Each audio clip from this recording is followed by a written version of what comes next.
Nabo baba lenkonza kithi kwakhetha umthandayo hayigwebi ichoma ngazo zombili sinibingelele sinamukele kephinaphi lawe ethamele khona i1 KZN TV igama lami nguphiwe ngwakwamthembu sikhuluma nawe ke namhlanje sibheka ukuthi ke njengoba ke unyaka usuphelile kodwa ke kube unyaka la khona uma besibheka ke ohlangothini oluthinta ezemfundo nezikole kube unyaka oneyinselelo waphinda futhi ke kwaba unyaka onzima phakathi kwezinye ke zezinto kulapho khona sesibone ke izikole ziphuma umkhankaso ukuthi ke zisangulule umqondo wabantwana kungekhathi lapho khona kwenziwa ke ama farewell nemicimbi yokuvalelisa osinla namhlanje ke sibheka isikole samabanga aphansi ubuhle bemvelo primary school okuyisikole ke esilapha eKhula village eMtubatuba nokuyisikole ke ebekade ke sivalelisa abafundi baka grade 7 asebeyoqala ke impilo entsha siyafisa ukuthi sikhulume kakhulukazi nokuyibona abangothisha balesi sikole sizwe nje ukuthi lo nyaka kube unyaka onjani kanti futhi lokhu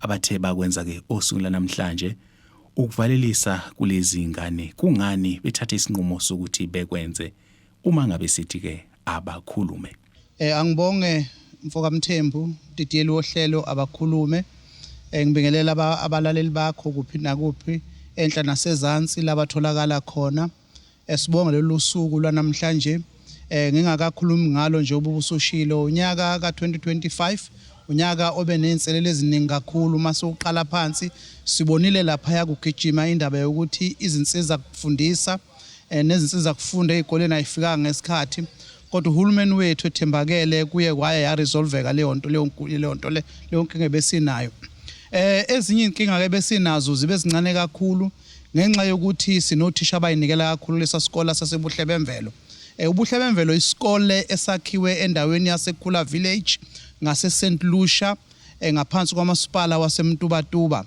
othisha balesasikole bayinikela kakhulu emsebenzini wesikole sibabonile beyithatha ingane emsebenzini ngaphakathi eklasini kulento esibiza ukuthi curriculum sibabonile futhi ingane bephuma nazo ngaphandle kweclass ku curriculum so zonke izinto abazenzile zisibeke ekuthenini usuku lwanamhlanje lube impumelelo futhi ngaphezulu kwakho konke lokho sibonile nama yama program bewagijima asizayo ekufundeni program nje mangabala njenge program esibiza ngokuthi reading program ye reading eyamanye ama program asilekelela kakhulu einganeni ukuba zikwazi ukugijimisa ngendlela elula izifundo zabo ngoba umuntu ekwazi ukufunda uyakwazi ukuthi izifundo ayiphethe zihambe kahle ngakho ke usuku lanamhlanje mase ngeke ngasekugcineni usuku lanamhlanje mphathi wohlelo usuku lube hambe kahle kakhulu futhi usuku esicabanga ukuthi abantwana bethu bahlomulile ngalo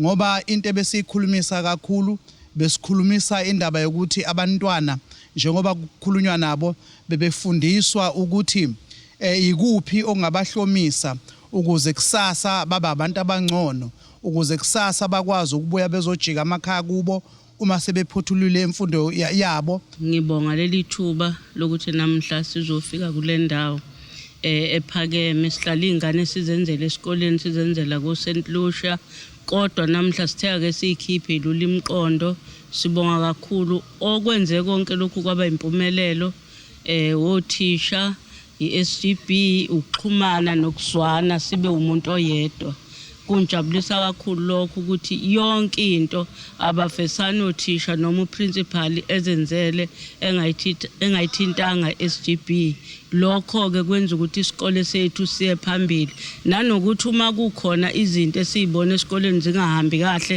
uthisha omkhulu uyasithinta sibuye sihlale phansi nezingane siqondisa indlela sitshela ukuthi uma ufuna ukuphumelela kusasa ube njengodokotela lo suka la nawe uyibonisa ugqoka ijazi elibomvu kufuneka uhambe ziphi indlela ngoba iBhayibheli lithi ukuqala kokuhlakanipha kumesaba uNkulunkulu bese uhlonipha abazali uhlonipha umuntu ohamba emhlabeni wonke umuntu umzali ngifunde khona ke esikoleni ubuhle bemvelo primary school ngo1998 ngangenza ugrade 7 kushuthi from 1999 ngase ngiyasuka ke esikoleni sengiyemabangeni athe ukuphakama kancane kafushane usula namhlanje einganeni zethu esizibungazayo siyafisa kakhulu ukuzama kubona ukufaka imfundo kakhulu ukuthi njengoba beka grade 7 beya ehigh school ukuqala kwempilo kusho njengoba besuka njengamanje wa grade 7 beya kwa grade 8 bayoqala phansi kwi level elandelayo yokukhula.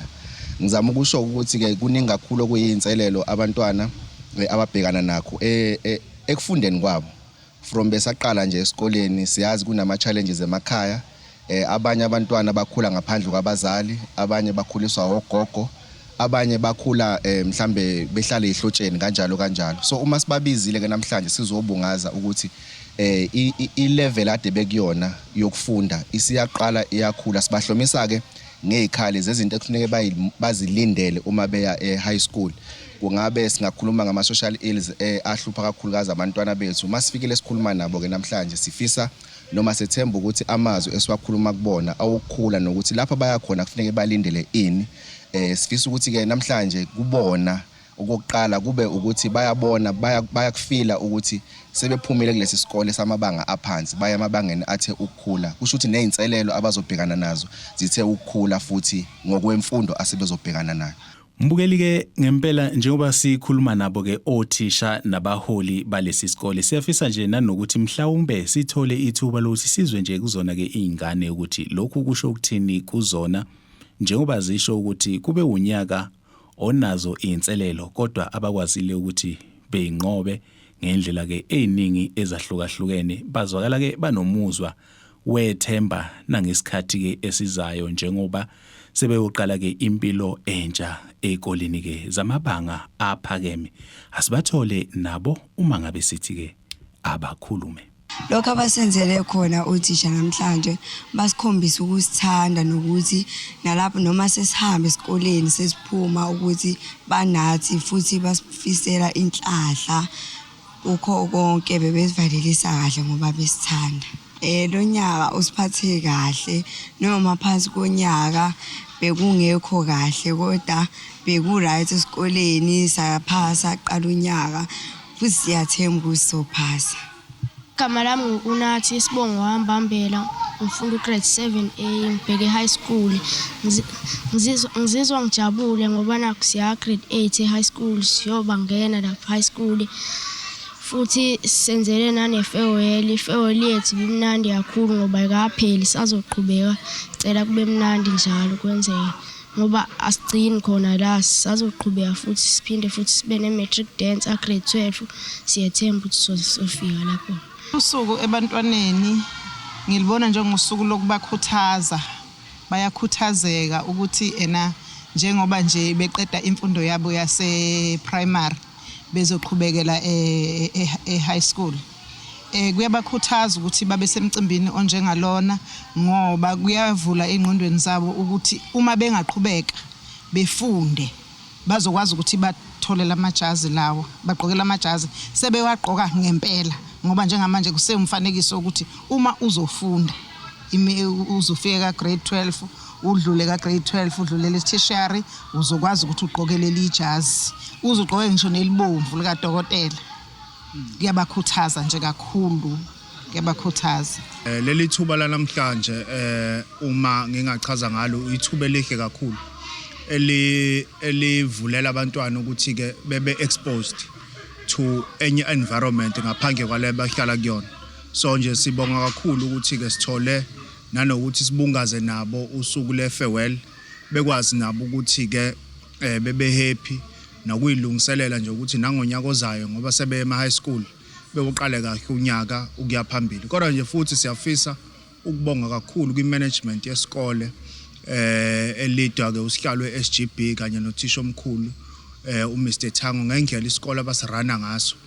Kuyakhombisa ukuthi ke banothando labantwana, bayakhombisa futhi ukuthi ke bafisela abantwana konke okuhle. Isikole sinama programs so lunyaka uziyophela kusinika ke ithemba lokuthi ke sizokwazi ukukhiqiza imikhiqizo emihle lapha esikoleni esisemakhaya eDukuduku eWard 3 Khula Village.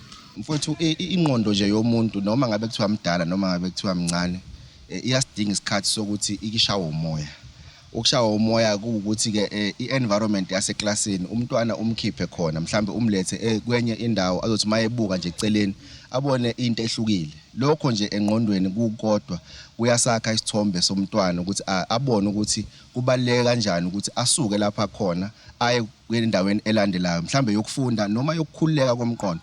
Ngicabanga ukuthi njengoba sibalethe kule ndawo ese-Richards Bay la emva kwami kubuye kusuka amabhanoyi into nje kwabanye engicabanga ukuthi iyakuveza ukuthi hey uhambile usendaweni ethe ukuphakama futhi mabesuka lana bazohamba bayoyijabulisa bayingenele emanzini bayibhukudele benzele ukuthi umqondo wabo njengoba beqedelela ibanga leli ukurelaxisa umqondo kuyukuthi umntwana umsuse kwi-environment ayikuyona aye kwenye environment uku-experience izinto ezintsha abone nezinto ezintsha nabantu abasha umqondo lapho uzothi ukukhululeka uthi ukujula kabanzi. Ngiyathokoza.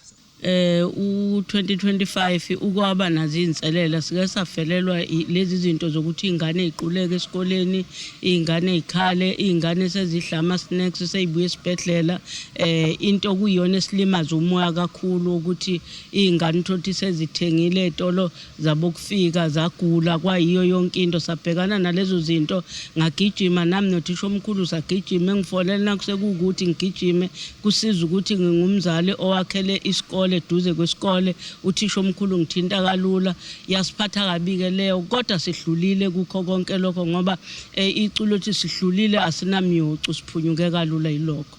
Ekukhulumeni kwethu abafundi bahlomulile ngokuthi ikuphi abakulindele ukuhlangabezana nabo nakho e-high school ngoba phela ade bese primary uma befike e-high school isimo sokufunda sizoshintsha nenani lezifundo bebeyifunda lizothi ukuthi ixaxa nobunzima bezifundo nabo buzothi ukujula. Ngakho ke sibona ukuthi bahlomulile kakhulu ngoba zonke lezo zinselelo ekukhulumeni kwethu izona zinto besibhekene nako.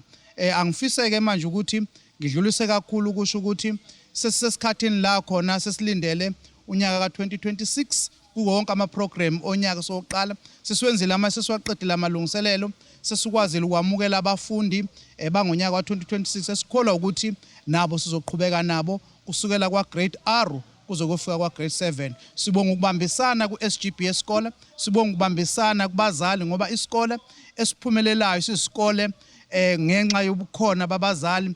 Isikole sasibuhle bemvelo sisezandleni zabazali, isikole singosomphakathi, isikole singasabantu bonke akusibone sothisha kuphela. Ngakho sibona ukuthi ke isikole sethu siyakwazi ukuphumelela ukukwenza lokho. Sifisa ukuthi unyaka kusuphela sibonga kakhulu abazali sithi konke okuhle esibafisela khona ngokubambisana nesikole. Siyabonga didiyelo hlelo mfoka Mthembu. Mzwa kwethu ke kuyayithweke ongapheli kuyahlola. Sibonga kakhulu ukuthi ubeyingxenye yalolu hlelo ukusukela ke ekuqaleni. Siphinde futhi ke sibonge na umsebenzi wesikole kanjalo ke nothisha i-governing body okuyibona ke abathatha ke ithuba lokuthi ke bekwazi ukuthi ke izingane emveni kwesikhathi eside ziseklasini ke zithole nje ithuba lokuthi zishaywe umoya. Igama lami nguphiwe ngwakwamthembu, uncedi inyoni encane yasha amaphiko yandiza. Ngivumelene ngiguqe esigoqeni sonke siyothi sukuma kube kusuku lizayo. Inkosi inibusise.